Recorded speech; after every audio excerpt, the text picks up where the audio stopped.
চলমান তাপপ্রবাহ আজ থেকে আরো বাড়তে পারে। তীব্র তাপপ্রবাহ 12 জেলার উপর দিয়ে বইছে তীব্র তাপপ্রবাহ। বন্ধুরা, বর্তমানে এত পরিমাণ গরম পড়ছে যেন মনে হচ্ছে পুরো দেশ আগুনের চুলাতে জ্বলছে। এমনকি সৌদি আরব, ওমান, সুদান আর আফ্রিকার অনেক দেশের থেকেও ভারত বাংলাদেশে গরম বেশি পড়ছে। তবে দুঃখজনক বিষয়টি হচ্ছে বর্তমানে কেবল গরম শুরু হয়েছে। এই বছর ভারত এবং বাংলাদেশের জন্য সব থেকে গরম বছর হতে যাচ্ছে এবং ধারণা করা হচ্ছে মে এবং জুন মাসে এই তাপমাত্রা আরো বৃদ্ধি পাবে। কিন্তু প্রশ্নটি হচ্ছে এত গরম কেন পড়ছে আর এই সমস্যার সমাধানের জন্য আমাদের কি করণীয় রয়েছে। তো আজকের এই ভিডিওতে আমরা জানতে চলেছি ভারত বাংলাদেশে এত গরম কেন পড়ছে আর কিভাবে বা আমরা এই সমস্যাকে সমাধান করতে পারি। যদি আমরা পরিবেশকে ঠান্ডা করতে চাই তাহলে এই ভিডিওটি সম্পূর্ণ দেখতে হবে। বন্ধুরা, এই গরম দেশকে আরো দিন দিন গরিব করে দিচ্ছে, কারণ ভারত বাংলাদেশের প্রতি 4 জনে 3 জন হচ্ছে লেবার ওয়ার্কার। এই সকল মানুষ ফিল্ড লেভেলে কাজ করে থাকে। এর মধ্যে রয়েছে ফার্মার, ওয়ার্কার এবং ভেন্ডর। এই সকল মানুষ তখন কাজ করে যখন দিনের বেলায় সব থেকে বেশি গরম পড়ে। শুধুমাত্র এই গরমের কারণে দেশের প্রোডাক্টিভিটি 5 থেকে 10% কমে আসে। এত গরমের কারণে মানুষের ডিহাইড্রেশন হয় এবং অল্প কাজ করতে ক্লান্তি চলে আসে। যদি গরমের কারণে মানুষ ঠিকমতো কাজ করতে না পারে তাহলে দেশ কিভাবে সামনের দিকে আগাবে। কিন্তু যারা অফিসে কাজ করে তারা গরম তেমন একটা বুঝতে পারে না। এমনকি বিভিন্ন রিপোর্টে বলা হয়েছে 2030 সাল আসতে আসতে গরমের কারণে মানুষের প্রোডাক্টিভিটি কমে যাবে 2.5 থেকে 4.5% পর্যন্ত। এখন অনেকেই বলতে পারে গরম পড়ছে তো কি হয়েছে, আমরা এসি চালিয়ে দিলেই তো সমস্যার সমাধান হয়ে যাবে।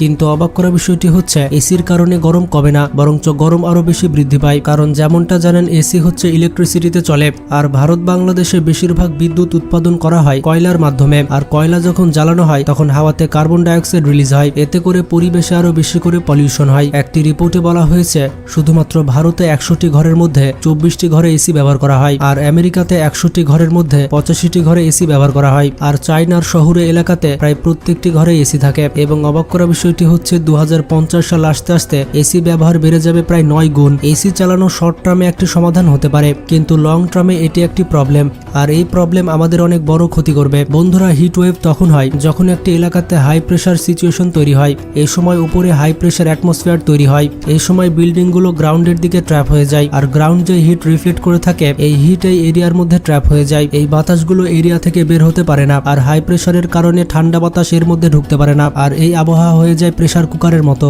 বন্ধুরা, হিট ওয়েভ কোনো সিজন নয়, এটি হচ্ছে একটি কন্ডিশন। তো বন্ধুরা, ভিডিওটিতে একটি কমার্শিয়াল বিজ্ঞাপন রয়েছে, আপনারা চাইলে বিজ্ঞাপনটি স্কিপ করে মূল ভিডিওতে চলে যেতে পারেন। হ্যালো সবাই, গতবার আমরা কিছু ভালো টাকা জিতেছি এবং আমি সরাসরি আপনাদের ইতিবাচক প্রক্রিয়া দেখেছি, তাই আজ আমরা 1xBet এর সাথে ক্র্যাশে আবারও জেতার চেষ্টা করব। এবার আমি আরও জেতার চেষ্টা করতে 2000 টাকা বাজি ধরতে যাচ্ছি। মূল জিনিসটি হচ্ছে প্লেন ক্র্যাশ হওয়ার আগে টেক উইনিংসে ক্লিক করা। আমি জিতেছি 8360 ইন্ডিয়ান রুপি। সুপার, এবার আমি 5000 টাকার বেশি জিতেছি এবং এটি অবিশ্বাস্যভাবে সহজ এবং দ্রুত। এটি আরেকটি বিজয়ী দিন, তাই আপনার সুযোগ মিস করবেন না। লিঙ্কটি অনুসরণ করুন এবং রেজিস্ট্রেশনের সময় আমাদের প্রোমো কোড 1UNIQ ব্যবহার করে আপনার প্রথম জমাতে 42,000 ইন্ডিয়ান রুপি পর্যন্ত পান। তাহলে আর দেরি কিসের, এখনই সাইন আপ করুন আর এনজয় করুন।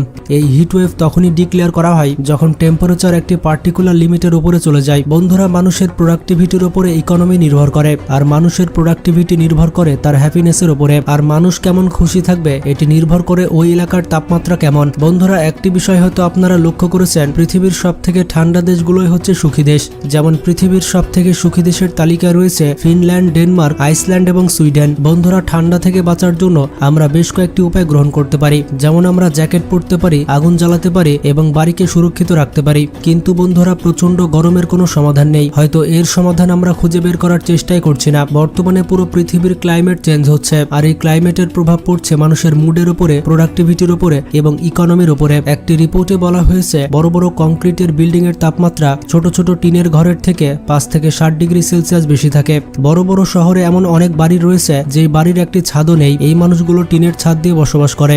যদি আপনারা মুম্বাইয়ের ম্যাপ লক্ষ্য করেন তাহলে দেখতে পাবেন যে জায়গায় বন রয়েছে সেখানকার তাপমাত্রা কত কম, আর যেখানে গাছপালা কম রয়েছে সেখানকার তাপমাত্রা কত বেশি। আর এই বিষয়টিকে বলা হয় আরবান হিট আইল্যান্ড ইফেক্ট। তো বন্ধুরা এবার আসা যাক সমাধানের বিষয়ে। যদি আমরা এই গরম কমাতে চাই তাহলে আমাদের পশ্চিমাদের অন্ধ অনুকরণ বাদ দিতে হবে। যে বিষয়টি আমাদের পশ্চিমা দেশগুলো থেকে শেখার কোনো প্রয়োজন নেই সেই বিষয়টি আমরা খুব ভালো মতো শিখে যাই। যেমন নিউ ইয়র্কের দিকে লক্ষ্য করলে দেখতে পাবেন সেখানকার বেশিরভাগ বিল্ডিং কাঁচ দিয়ে তৈরি করা হয়েছে। এই বিল্ডিং গুলো দেখে মনে হয় কতই না বড় বড় এবং ভালো বিল্ডিং, আর এই কাঁচের বিল্ডিং এ অফিস না করলে কর্পোরেট ভাইবসই তো আসবে না। পশ্চিমাদের এই বিল্ডিং এর স্টাইল ভারত বাংলাদেশও কপি করা হচ্ছে। বন্ধুরা এটি অনেক স্টুপিড ব্যাপার। নিউ ইয়র্কের সর্বোচ্চ তাপমাত্রা হয় 27 ডিগ্রি সেলসিয়াস আর ঢাকাতে গড় তাপমাত্রা থাকে 35 ডিগ্রি সেলসিয়াস। এবং মজার ব্যাপারটি হচ্ছে নিউ ইয়র্কে শীতকালে বরফ পর্যন্ত পড়ে। আপনাদের মনে প্রশ্ন জাগতেই পারে যে বাংলাদেশে কাচের বিল্ডিং করলে কি সমস্যা হবে। আসলে কাচের বিল্ডিং তৈরি করলে দুইটি সূর্য তৈরি হয়ে যাবে। আপনি যখন কাচের বিল্ডিং এর নিচে দাঁড়াবেন তখন আপনার দুইটি ছায়া দেখতে পাবেন, একটি হচ্ছে সূর্যের ছায়া আর একটি হচ্ছে কাচের বিল্ডিং এর প্রতিবিম্বের ছায়া। আর দুইটি সূর্য মানে বুঝতে পারছেন ডাবল হিট। আর যেখানে ঢাকা শহরে দুইটি সিজনই দেখা যায়, একটি হচ্ছে গরম আর আরেকটি হচ্ছে প্রচন্ড গরম। এরকম একটি শহরে কাচের বিল্ডিং তৈরি করা কতটা বোকামি তা তো আপনারা বুঝতে পারছেন। বন্ধুরা পশ্চিমা বিশ্বকে কপি করা একটি ট্রেন্ড হয়ে গিয়েছে। আমরা ওই সকল সোসাইটিকে কপি করছি যারা কলাকেও প্যাকেট করে রাখে।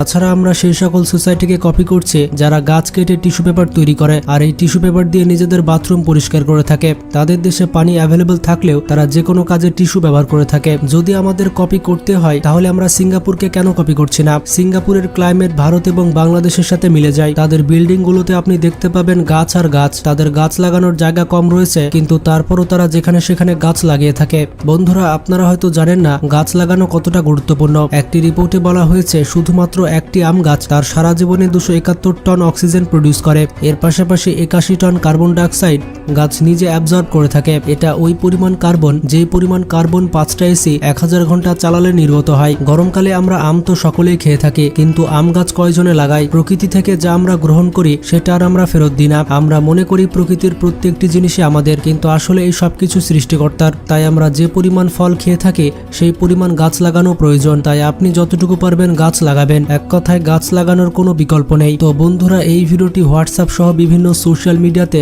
শেয়ার করে আপনার বন্ধুদের জানিয়ে দিন গাছ লাগানোর প্রয়োজনীয়তা কতটুকু। আপনার একটি শেয়ার তো কিছু করতে পারবে না কিন্তু প্রত্যেকের শেয়ার অনেক কিছুই করতে পারবে। আর এইরকমই আনকমন ইন্টারেস্টিং সব ভিডিও পেতে আমাদের চ্যানেলটি সাবস্ক্রাইব করে পাশে থাকা বেল আইকনটি ক্লিক করে দিন। তো আজকে এ পর্যন্তই। ভালো থাকবেন, নিজের খেয়াল রাখবেন আর বেশি বেশি গাছ লাগাবেন।